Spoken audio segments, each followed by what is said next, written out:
pessoal, tudo bem? Espero que estejam todos bem.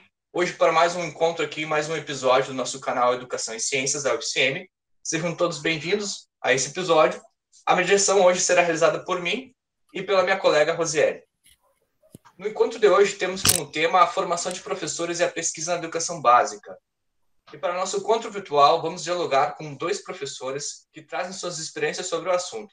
Então, apresento o professor Daniel Fernando Bovolenta Ovigli, que é licenciado em Ciências Exatas e Ciências Biológicas, especialista em novas tecnologias no ensino da matemática e em planejamento, implementação e gestão da EAD, mestre em Educação na linha de pesquisa Ensino de Ciências e Matemática e doutor em Educação para a Ciência. Atualmente é professor do Departamento de Educação e Ciências, Matemática e Tecnologias, vinculado ao Instituto de Ciências Exatas, Naturais e Educação da Universidade Federal do Triângulo Mineiro, onde atua nos cursos de graduação e no programa de pós-graduação em Educação. A nossa outra convidada, a professora Menga Ludwig, licenciada em Filosofia pela USP, doutorado em Sociologia na Universidade de Paris, pós-doutorado na Universidade de Califórnia, Berkeley, e Instituto de Educação da Universidade de Londres, professora emérita do Departamento de Educação da PUC-Rio, especialista em problemas relativos à formação, pesquisa e profissão de docentes, socialização profissional de professores e avaliação escolar. Queremos agradecer a presença de vocês e por terem aceitado dialogar conosco sobre esse encontro sobre formação de professores e pesquisa da educação básica. Então, para começar o nosso bate-papo, eu quero pedir para que os nossos convidados façam uma apresentação inicial.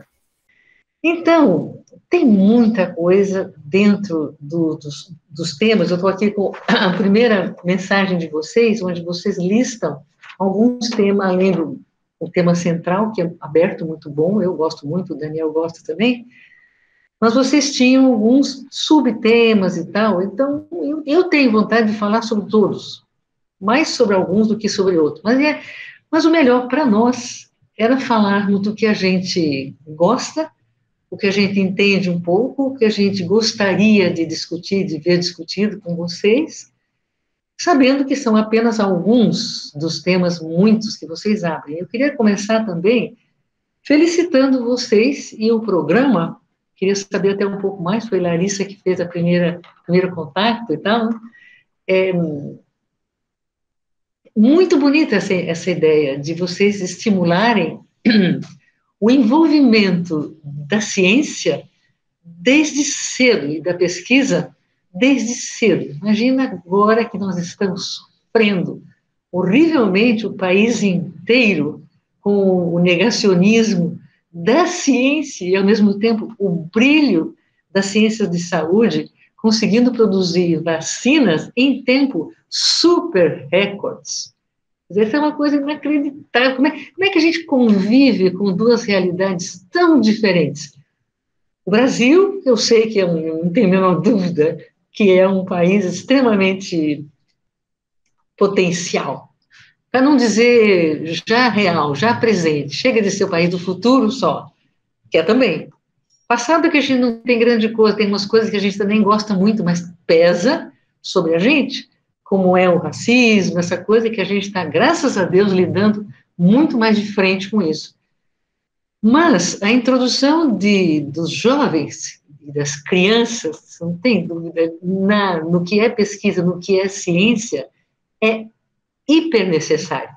E eu acho que vocês que estão nas ciências biológicas, que são, de repente, eu quero até dizer rapidinho, antes que eu me esqueça, muito próximas, talvez, não sei se me permitem os outros, o Francisco e o Daniel, que são o químico e também o matemático e tal, as ciências biológicas estão muito próximas do ser humano, dos animais todos, mas sem dúvida. Então, como é que a gente deixa as nossas crianças saírem da escola básica, lá, fundamental, sem ter o mínimo de noção sobre, por exemplo, o que são vacinas? E para que servem as vacinas? O que é um vírus? O que é uma pandemia? O que é isso? De repente, todo mundo foi obrigado a viver essa coisa, inclusive as crianças, os velhos e tudo, os comórbidos, tudo. sem noção. Espera um pouco, me desculpem, eu vou ter que meter um pouquinho o bedelho aí, porque como eu já tive a oportunidade de viver um pouquinho, vivi na França, onde eu fiz o doutorado, um pouquinho, vivi quase 4 anos lá, então deu para ficar um pouco mais próximo. A minha tese foi sobre professores franceses. Eu queria muito fazer sobre uma coisa brasileira, como todo mundo gostava de fazer, eu gostaria também, mas o meu orientador na época, oficial, disse, não, esse assunto você, não. Quem é você para começar? Deixa para lá. Então, eu acabei me voltando para um tema francês e lá fiquei. Fiz a tese. Agora, deu para conhecer um pouco, que era um confronto entre professores do primário e do secundário, que estavam colocados em um só estabelecimento e deveriam viver para sempre felizes. Não viviam, não. Porque são 2 culturas diferentes, entende? Essa foi uma das conclusões que eu tive da tese. Mas o que eu queria dizer, não vou fugir lá pela tese, não, de jeito algum, mas eu percebo, pude viver um pouco na Inglaterra também, passei 2 anos nos Estados Unidos, lá em Berkeley, portanto, deu para conhecer um pouquinho diferentes culturas e como é que elas tratam essas coisas. Pela França, eu ponho as 2 mãos no fogo. Acho que pela Inglaterra também. Estados Unidos, não sei direito. O que eu vou dizer? Vocês talvez saibam até mais do que eu, vamos até ver. Se bem que não é o nosso tema, mas a França, por exemplo, ela oferece uma educação básica muito boa, a Inglaterra também. Então, você garantindo a educação básica, aquela que se chama fundamental, e não é à toa, porque ela dá os fundamentos. Imagina que o professor francês do primário, antigamente, ele era um instituidor, les instituteurs, olha o termo em francês como é que era, instituidores da nação francesa, com toda a sua glória, a sua história e tudo, né? Para quê? Com tudo que faz parte do capital inicial, se eu posso dizer assim. Me ajudem depois. O que é o capital inicial em biologia, senhores biólogos? A gente não sabe nem o que é vírus, o que é vacina, o que é prevenção, o que é... Gente, usar máscara, não usar máscara, o que é isso? Os chineses sabem muito melhor, claro, né? A cultura que eles têm é muito mais antiga do que a nossa. E tudo. Então, enquanto a gente não cuidar da educação fundamental, estou olhando para o Daniel, porque a gente vai ter que cuidar um pouco dessa coisa, cuidar muito. Eu voltei da Inglaterra bastante, vamos dizer, assustada. Eu fui para estudar a formação de professores e voltei um pouco decepcionada com a formação de professores. Se der tempo, eu até conto para vocês um pouco. Pode até não ser hoje, ser uma outra ocasião. Mas várias pessoas, ao ouvir meu relato, diziam, então a educação das crianças está ruim, a educação, a formação... Bom, a minha pesquisa não foi centrada nas escolas, para eu ver como é que se dá, mas eu vi uma meia dúzia de escolas por minha conta. Eu fiquei no Instituto de Educação da Universidade de Londres, vendo o trabalho dos pensadores, dos formadores e tal. E os mais antigos, todos diziam, do jeito que está muito ruim. Por quê? Porque está jogando no colo da escola apenas a responsabilidade total, da forma quase que total, 80%. Eu posso que aqui é o contrário, né?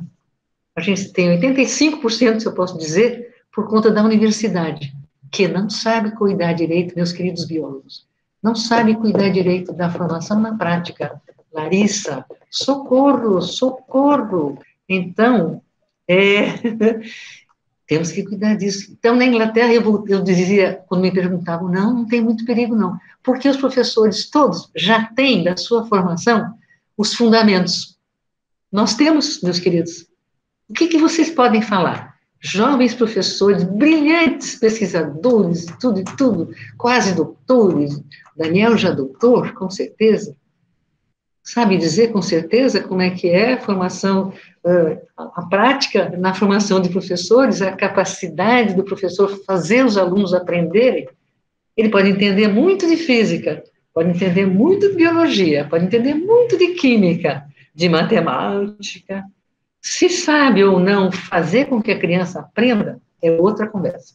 Bom, então nós já começamos nesse tema, quero ver se a gente, Daniel e eu, preferimos dialogar um pouco, eu vou puxando um pouco o Daniel para entrar nessa conversa, mas ele pediu para eu ser assim, escorando, então vou indo, Daniel, socorro, Não me deixe caminhar sozinha, não, porque eu não tenho nenhuma segurança.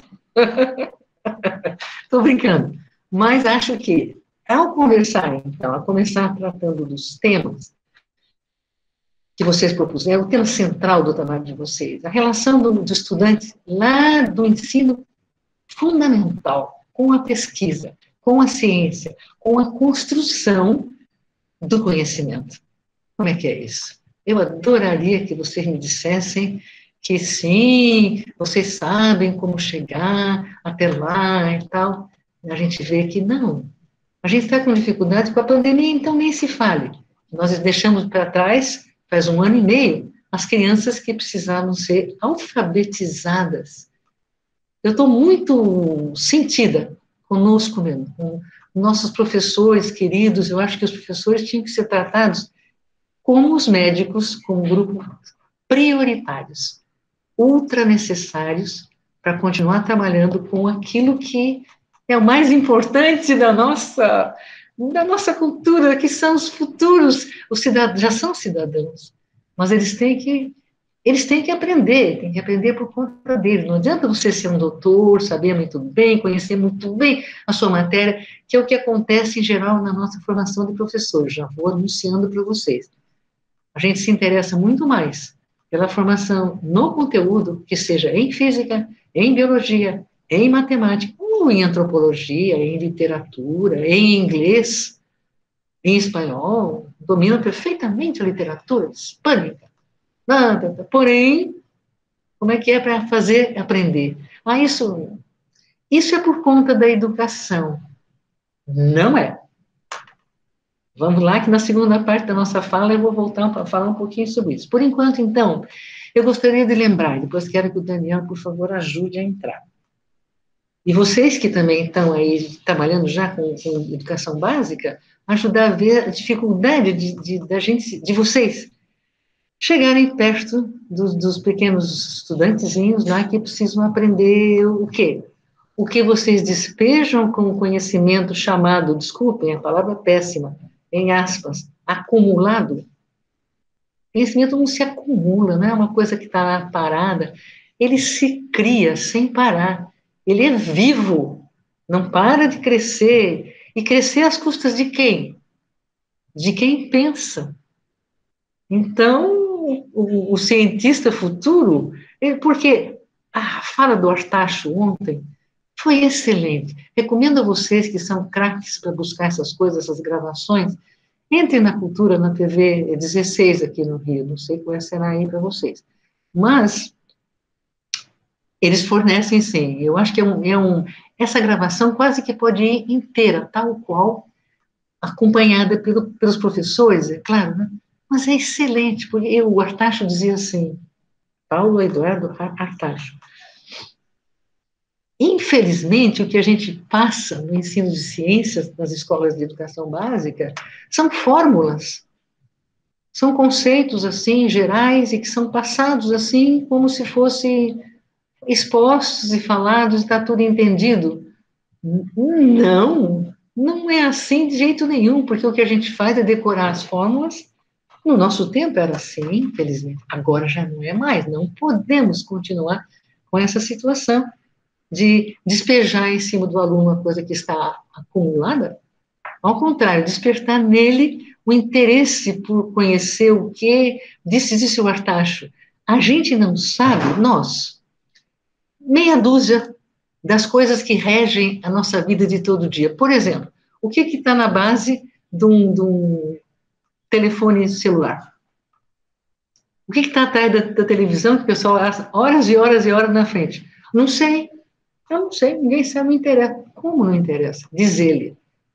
Se a gente soubesse alguns dos princípios, eu pergunto para vocês, é muito difícil de explicar isso para as crianças, fazer as crianças entenderem isso?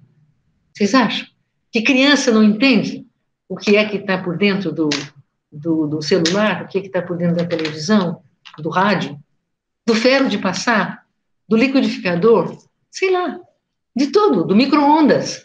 A gente usa muito, a mãe usa toda hora para fazer o café, não sei o quê.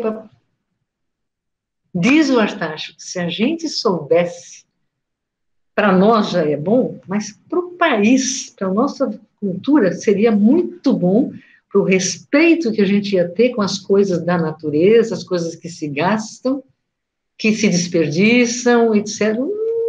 Já entraria na onda de respeito a isso que se esgota, o planeta, daqui a pouco, se a gente não fizer isso, vai se esgotar mesmo, não é? Ele é perecível, todo mundo sabe disso. E aí? Então, deixa essa perguntinha, adoraria, em vez de vocês fazerem perguntas para nós, eu já vou fazer perguntas para você. Ai, tenho muita vontade de receber essa uma vez eu tive um orientando de ciências, muito bom, de Belém do Pará, um querido orientado de doutorado, né? Então, diz ele que formou-se, foi arranjar emprego, e tal, em escolas, como é que era? Escolas privadas, que tinham, portanto, alunos de uma certa elite, que podia pagar e que iam para a universidade. Então, o que ele fazia era ensino médio. Mera preparação a serviço da universidade. Depois deu uma virada na vida dele, eu não sei como é que foi, ele foi parar em escola pública, coisa de periferia, essas coisas assim. E não sabia o que fazer. Ficou inteiramente perdido. Eu não sei o que faço, meu rapaz.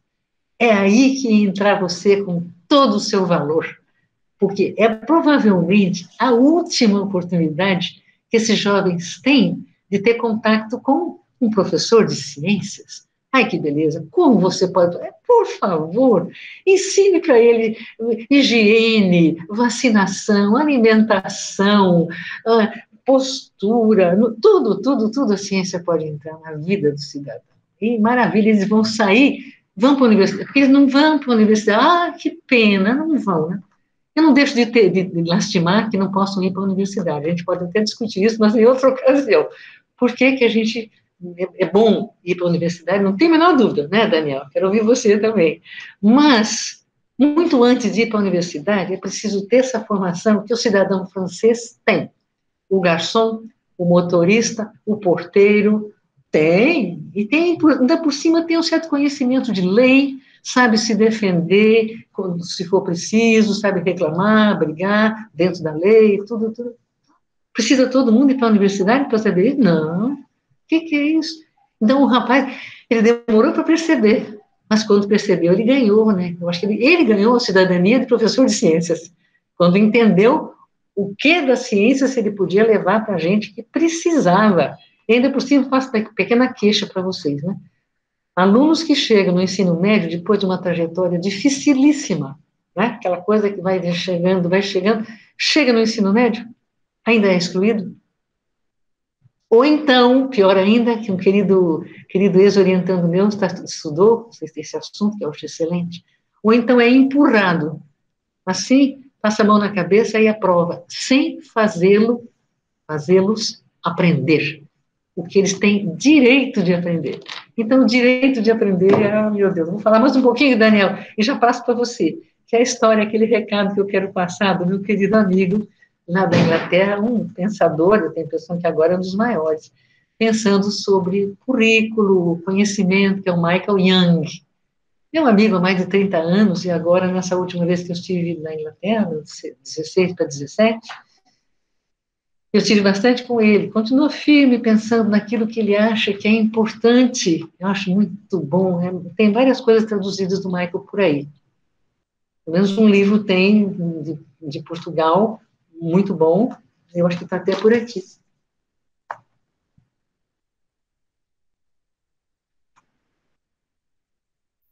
Conhecimento e currículo.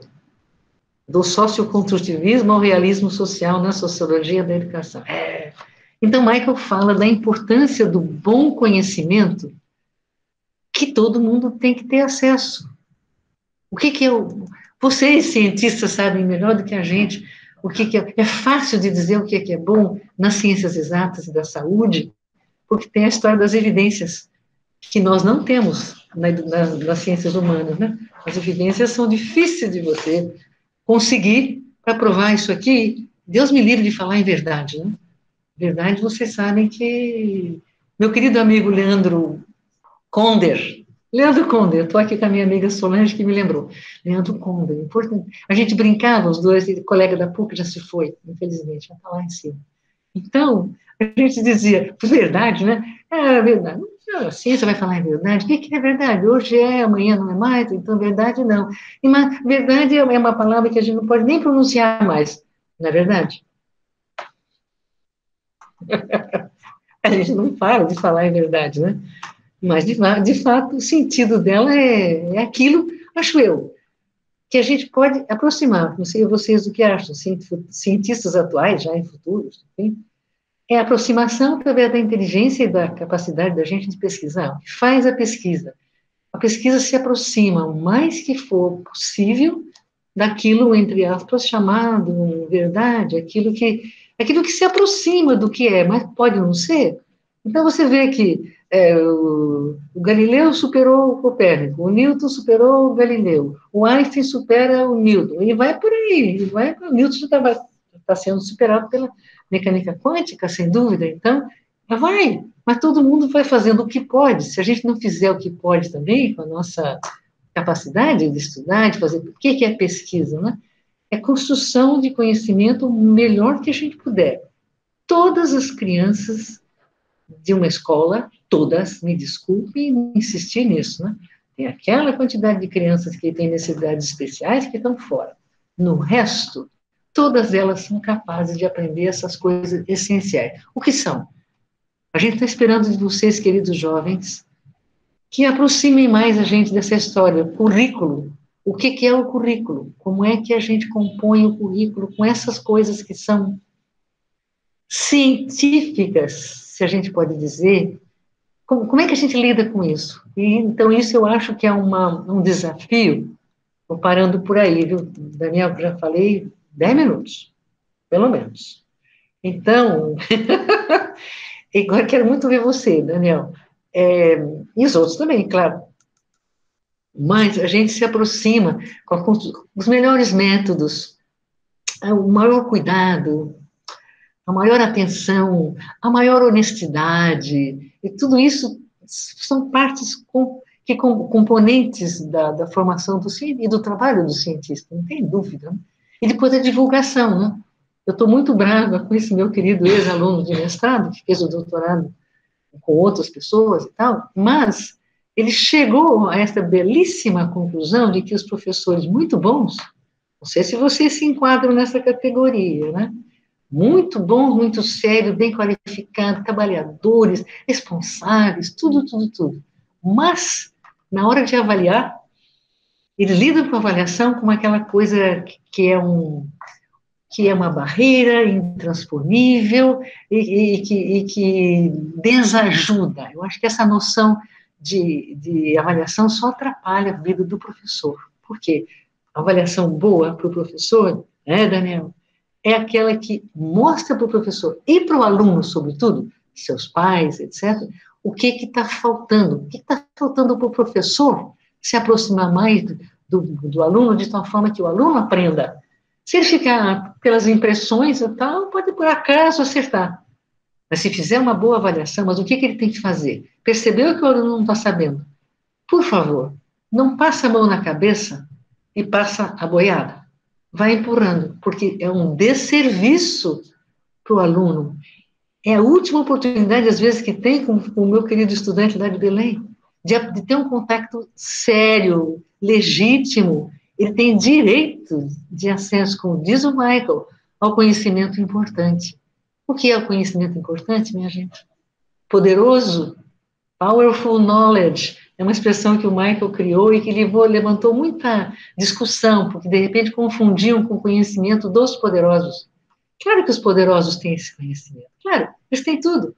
Os poderosos porque têm dinheiro, porque têm família, porque têm cultura, porque têm recursos, têm tudo. Esse não precisa pensar. Mas 90% dos nossos estudantes, vocês sabem disso, estão em escola pública. Então a gente tem que cuidar de educação pública. Me desculpem, agora já falei. Vocês me convidaram, era para eu falar o que eu penso, não é verdade? Então, não é verdade? Tá bom, eu vou parando um pouco por aqui, Daniel, já dei uma boa empurrada aí no nosso tema, como é que eu acho, penso eu. que a gente pode, não sei, vocês falaram das bolsas, bolsa de iniciação científica para meninos do ensino médio, tudo bem, mas eu não ficaria só com as bolsas, sabe? Então, quem não tem bolsa não vai ter essa iniciação? Por favor. Stenhouse, Lawrence Stenhouse, é um dos meus queridos aliados fortes, que falava na formação de professores, que o professor inglês, lá de East Anglia, Norwich, na Inglaterra, né? Ele dizia que o professor é um experimentador em sua sala de aula. E se ele está consciente e assume essa responsabilidade frente a 20, 30, 40, não sei, estudantes, eles são iguais, iguaizinhos, só porque tem um currículo que é igual, ou um programa, o currículo não é igual, o currículo é aquela coisa grande e tal e tal, que entra tudo, entra coisas escritas, lidas, pensadas, vividas, sei lá. Agora, o programa, às vezes, até esses itens do programa, tem que despejar isso, é isso? É isso que a gente vai fazer só? Não, né? Por favor, a gente tem que saber o que é que a gente tem que passar, porque é importante, sabe passar, vamos cuidar disso, vamos cuidar na preparação do professor para ele não só aprender muito bem biologia, eu espero que vocês tenham aprendido e não param de aprender, evidente, né? Mas também tem que aprender como fazer com que os estudantes, lá de todas as... Porque vocês formam professores daqueles ciclos mais baixos, né? Vocês estão na universidade, tudo e tudo, vão trabalhar com a graduação, tudo bem. Mas e aí, quem chega na graduação? E vocês gostam de dizer, chega analfabeto, não sabe nem escrever. Ai, que horror. Então vamos cuidar. Mas a gente só cuida da nossa realidade na universidade. Eu sou universitária por excelência, né?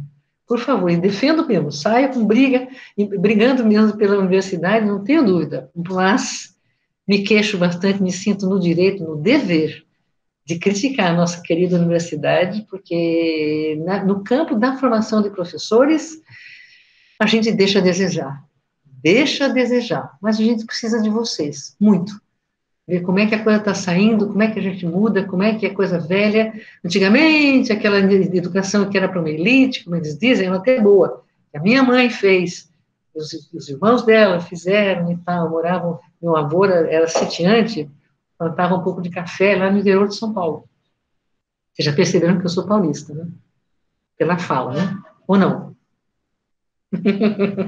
Não sou carioca de jeito nenhum, apesar de estar aqui há mais de 30 anos, nessa maravilhosa cidade, lindíssima, hiper sofrida, e hiper maltratada por tudo, menos pela natureza, né?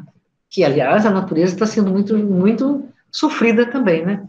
Despejando lixo na Baía de Guanabara, essas coisas que a imprensa toda divulga, e com governanças muito, digamos assim, insatisfatórias, né? Bom, vou ficar um pouquinho mais quieta. Daniel, passo a palavra para você, porque nessa primeira parte do nosso combinado, vamos ver um pouquinho como é que você que vem do lado de lá, mas do lado de lá vai no segundo tema, né? Deixa para o segundo tema, o lado de cá e o lado de lá. Mas já fico quieta em vocês também. Larissa, que foi quem me convidou, por favor, de repente você diz, professora Menga, não era isso que a gente queria, não, a gente queria... O que é que vocês queriam? Não sei, né? Bom, acho que queriam, sim, a opinião da gente, as experiências que a gente tem, as pesquisas que a gente fez. Minhas pesquisas têm sido sobre formação de professores, bastante, um pouco sobre avaliação, eu gosto muito, socialização profissional, profissão docente, eu gosto muito de discutir profissão docente, porque, infelizmente, a educação não é considerada exatamente como às vezes chamam de semi-profissão, está errado. A gente tem que tratar como profissão e virar mesmo, consolidar como profissão, senão a gente não vai, acho eu, opinião. É bom demais estar com você, né? Eu começo com o bom demais porque eu falo de terras mineiras, a despeito de ser paulista também. Mas você nasceu no interior de São Paulo, não foi, Daniel? Sim, nasci, a minha família é do interior de São Paulo. Você não quer falar a cidade? Sou de Botucatu, interior de São Paulo. Acho que você já tinha falado, é uma bela cidade, cheia de boas escolas, uma tradição bonita, uma parte um pedaço da USP, um braço da USP importante, biologia, Rubião Júnior. Rubião Júnior, né? Rubião Júnior, a Unesp, na Ah, é realidade. Unesp. É a Ah, não Unesp. é USP, então, é Unesp, é Unesp. É Unesp. Sim, Tá. sim. Na verdade, a área de biológicas lá acaba sendo bastante Boa.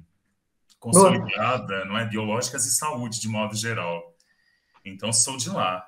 Né? Após a chegada da imigração italiana, da família se estabeleceu lá, inclusive também como a família da senhora que comentava, não é? Na produção de café, é basicamente a mesma história. Português, meu avôzinho, do lado da minha mãe era português, Manuel Maria, e do lado dos meus pais, do meu pai eram poloneses, o pai e a mãe. Ludwig Hum, é polonês. E ah, Alves, ai, meu nome é imenso, né? Por favor, não faça eu repetir meu nome. Porque Menga é um apelido que pegou, desde cedo. E eu publico Menga, tudo, não venho com I, mas é um nomão da literatura clássica portuguesa, bonita. Eu li. de Mas fato. então, né? Esse momento realmente ele é muito especial, porque pensando aqui, não é? Vocês me colocaram em contato com a professora Menga, porque todos nós a estudamos, não é? É bem Nem isso, todos, nem todos. não é? Quando a professora Menga, ela até coloca, não é? No início da fala dela, achei super interessante, né? É, que nós não nos conhecíamos, na verdade, nós a conhecíamos teoricamente, sem dúvida. Agora, vocês me possibilitaram ter até o WhatsApp da professora Menga. É meu prazer, com certeza. Estou muito contente de ter contato com o Daniel, agradeço, com certeza. Ah, sou eu que agradeço, uma satisfação gigante, e mais ainda de vir da Universidade Federal de Santa Maria. Fiquei bastante feliz também, não é, Eu já, além de conhecer a professora Menga, uma felicidade, realmente nós conhecemos as nossas referências, não é? Pessoalmente, trocando até o WhatsApp. Temos também a possibilidade de participar desse espaço da UFSM, de um programa que, para mim, particularmente, é muito caro, a área de Educação em Ciências e Matemática.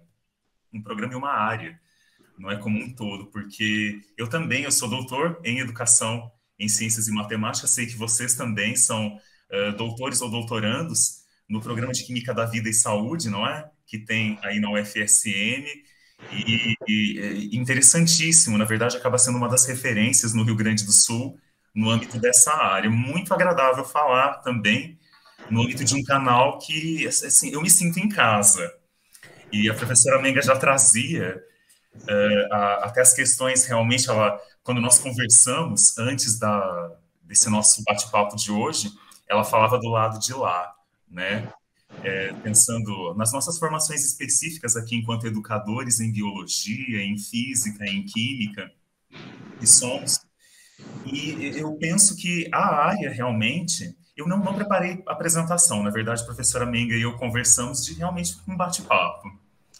E eu penso que a nossa área, a área de educação em ciências e matemática, ela tem muito esse papel de interface, realmente, de fazer chegar, né, o lado de lá, talvez não se manter como o lado de lá, mas ser realmente o lado de cá, né, de quem está na sala de aula, seja na educação básica em todos os seus níveis, desde a educação infantil, quando começa a iniciação científica, eu já vou falar um pouquinho mais a esse respeito, para desde os pititinhos, que nem se fala aqui em Minas, até passando aí pelos anos iniciais do ensino fundamental, os anos finais do ensino fundamental, o médio, né, o ensino médio que ainda tem uma falta de identidade gigantesca, né? Para que serve o ensino médio? ainda. Qual que é a finalidade do ensino médio? Vai ser realmente aprofundar os estudos. Servir à universidade, Né? servir ao vestibular. Servir à universidade, exatamente, professora Menga, Não servir é à só isso, universidade, né? servir ao vestibular, proporcionar formação em âmbito técnico, profissional, não é? E também, né, a própria inserção nossa como formadores de professores, né? E tudo isso pensando, né? Eu agora estive, né? Já tive a experiência na educação básica também há 7 anos. Eu atuo na UFTM, pouco mais de 7 anos, como formador de professores também. E essa pegada realmente da iniciação científica que eu gostaria até de falar um pouco mais. porque a professora Menga também chamou atenção para alguns aspectos, mas para alguns aspectos muito pertinentes à própria formação docente, inclusive. Quando a gente olha para a LDB, né, a própria LDB, ela tem, né, como princípios e fins da educação nacional, eu gostaria de chamar a atenção para dois deles. A liberdade de aprender, ensinar, pesquisar e divulgar a cultura, o pensamento, a arte e o saber, e a vinculação, aí eu chamo a atenção especialmente para esse segundo, a vinculação entre a educação escolar, o trabalho e as práticas sociais. E eu chamo a atenção para esse segundo, em especial, porque essa iniciação científica, ou talvez essa proximidade com o fazer científico, não necessariamente demande aquele laboratório mega high power tech, né, que às vezes a gente acaba tendo, né, quase que um LHC, né, um acelerador de partículas na escola, não é isso, né, mas quando a gente olha para esse segundo fim que a LDB traz, né, essa própria liberdade para além, né, da liberdade de pesquisar e divulgar a cultura, o pensamento, a arte e o saber, é esse pilar da educação escolar com o trabalho e as práticas sociais. Pensando em práticas sociais como todas em que nós estamos inseridos diariamente, cotidianamente, inclusive para além do espaço escolar, né? Até porque existem alguns estudos, ele é biólogo, inclusive de formação, doutor em biologia e também em educação, John Falk. A gente estuda muito quando trabalha educação não formal. E ele fala que 95% do nosso tempo a gente passa fora da escola. E aí, num dado período, eu fui fazer essa conta realmente. Eu falei, nossa, mas será que ele, né, realmente é 95%? E de fato, quando a gente coloca a escolarização básica, lá desde os 6 anos aproximadamente até os 17, lá no ensino médio, né, no terceiro ano do ensino médio, considerando aí uma escolarização de 4, 5 horas diárias por todos esses anos, realmente, no total da nossa vida, 5% só a gente está na escola. E, quer dizer, a gente olha muito para esses 5% que acontecem na escola, mas o que acontece fora dela, né? Nesses outros 95% de carga horária. Então, é muito interessante, porque nessa pegada, quantos professores, às vezes, quando propõem uma atividade de ensino por investigação, né, em sala de aula, ou uma atividade de campo, uma atividade que leve em conta o próprio contexto em que ele vive, realmente, quantos professores acabam não se surpreendendo pelo fato de que, às vezes, aquele estudante que é indisciplinado na sala de aula é tão participativo, né, naqueles momentos da visita fora da escola, né, professora Menga? Né? Por que ele é tão participativo fora ou numa atividade diferenciada e não é na escola? Deixa eu fazer uma provocaçãozinha para o Daniel. Já, tudo prometido, não tem nada de inesperado. Né, Daniel? Não vai me surpreender, não? Eu tenho, assim... Não, acho que não. Essa coisa que o Daniel falou nos laboratórios, que nem precisam ser aqueles ultra desenvolvidos com todos os recursos. Vocês, nessas ciências biológicas, nem se fala, estão muito, muito cercados, dependendo, aproveitando o trabalho nos laboratórios, coisa que para nós, o pessoal da educação, o laboratório, como diria o Stenhouse, que ela disse mesmo, né, é a própria sala de aula. Só que a gente não consegue pegar o enxofre, misturar com o aço, misturar com o ferro, e botar um tempo para cozinhar e não sei o que tem, e veio e o estudante fala, a teoria bem que disse que se cruzar o enxofre com não sei o que, olha o que vai dar, olha aqui a evidência, nunca mais esquece, né? Já na educação é uma coisa muito diferente. Aí eu sempre fico com essa curiosidadezinha, que pode ser uma tolice, não sei, pode ser um sonho, pura ficção, mas vocês podem, talvez, não sei, nos ajudar nesse sentido de ver como é que os estudantes são levados no laboratório tão facilmente, são levados a essa percepção, a essa descoberta, nem é descoberta, é uma coisa mais do que sabido, mas para eles é uma descoberta, cada um vai descobrindo, e vai acrescentando ao seu conjunto de conhecimentos, né? Vai acrescentando, e depois vai aprendendo ao mesmo tempo como é que se faz ciência, né? Que maravilha, que é isso mesmo, tem teoria, tem pensamento, volta a repetir o Artacho, Paulo Artacho de ontem, Artacho. A gente não estimula as crianças a pensarem, e sim a decorarem, a repetirem o que a gente sabe, despeja e tem no livro. Meu Deus, essa história de ter tudo no livro, uma vez eu fiquei bem chateada lá na Inglaterra, quando eu estava vendo uma aula prática e tal, e a moça, professora, disse, não, mas está tudo. Se quiser um texto, tem. Se quiser um vídeo, tem. Se quiser um filme, tem. Se quiser uma gravação, tem. Se quiser um cartaz, tem. Você não viu ainda? Aqui, tem um livro. O livro tem tudo. Eu baixei a cabeça, né? Porque disse, olha só, tá bom, se vocês quiserem, a gente pode discutir essa história. Eu acho que é muito bom. Porque às vezes, discutir. O querido Demerval Saviani, nosso queridíssimo historiador, filósofo, quero muito bem o Demerval Saviani, é um pilar da nossa educação, em termos de historiador, filósofo, analisa a nossa história da educação e tudo, com certeza. Então, ele diz, a coisa pode não ser assim negativa, porque para professores que não têm a formação, meus queridos formadores de professores, professor que não tem essa formação vai e se apoia no livro. Pelo menos o livro está lá, baseado no currículo que é considerado bom e que, portanto, é prescrito.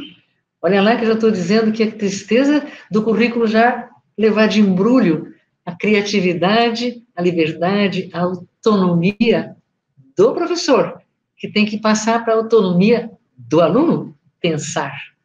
Se o professor é um repetidor de não sei de quem, e faz eles decorarem, cadê? Cadê aquilo que Stenhouse dizia, que era o criador, o experimentador, que atende? Não sei se a cada um, né, vocês vão dizer, mas, professora, como é que vai cuidar de cada um dos 30 que estão lá? Não sei, tem que pensar. Então, eu não me considero a mim mesma, assim, uma especialista em didática, ou metodologia de trabalho, de ensino, mas tem gente muito boa para isso. Newton Balzan. Cadê o livro do Newton Balzan? Eu quero mostrar para vocês, se for possível. Estou pedindo para minha amiga buscar lá, no meu escritório. Que é um homem Unicamp. Não sei se o Daniel conhece, ouviu falar de Newton Balzan? Muito querido amigo, é meu amigo de infância, foi aluno da minha mãe, inclusive, lá na nossa terra, nasceu na minha cidade, que é Jundiaí, perto da capital, né, de São Paulo. E o Newton desenvolveu, o Newton como é que eu digo? Já se foi, né? Que pena. No final de 2019, lá se foi meu querido amigo. Querido, meu Deus do céu, mas aí, a gente fica, né? Fica com a gente. E esse livro que o Cortez, que é amigo dele, o Cortez é o editor, que vocês conhecem da editora, né? O Cortez sempre insistia com ele, Newton, senta e escreve as suas coisas, que você tem, que você... Não. Tanto bateu o Cortez, que ele acabou escrevendo. E saiu este livro maravilhoso.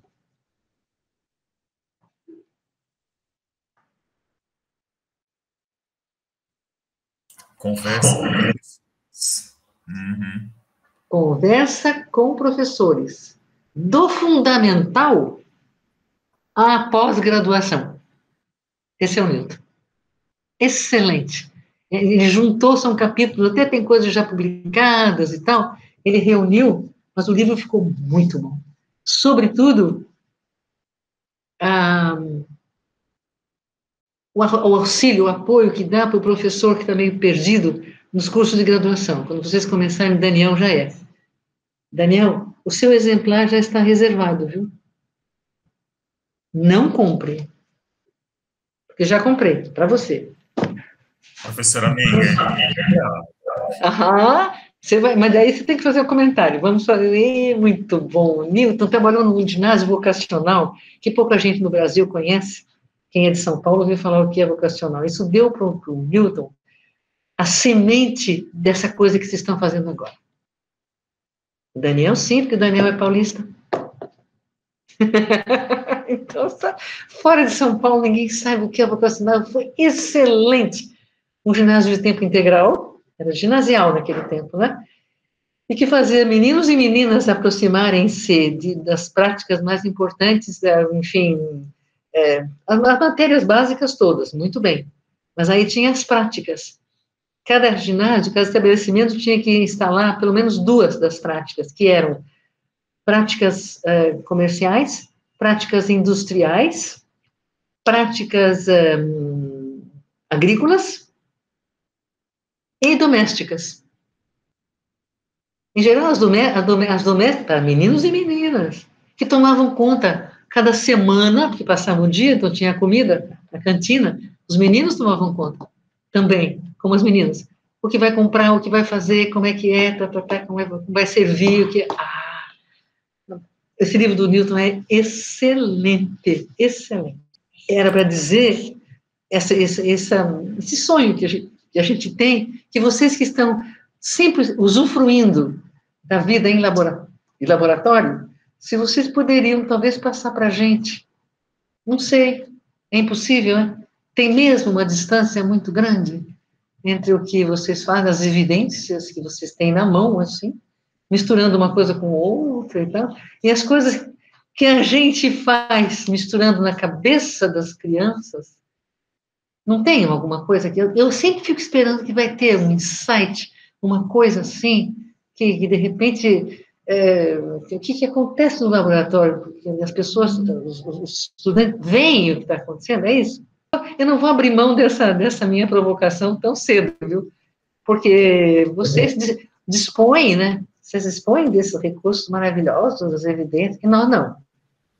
Então a gente fica para trás. O que é isso? Como é que é? Que tipo de evidência pode contar para vocês? Quando vocês querem saber que o aluno aprendeu, e vocês não podem ver que ele misturou uma coisa com a outra, ele ferveu, explodiu, saiu fumaça, não sei. Então, não. Como é que é? E essa foi a parte 1 do nosso episódio de hoje, pessoal. Eu convido vocês, na sexta-feira, às 15 horas, a assistirem a parte 2 desse episódio. Se você ainda não é inscrito no nosso canal, eu convido você a se inscrever, a curtir os nossos vídeos e a compartilhar com os amigos. Espero vocês na sexta-feira. Grande abraço, até logo.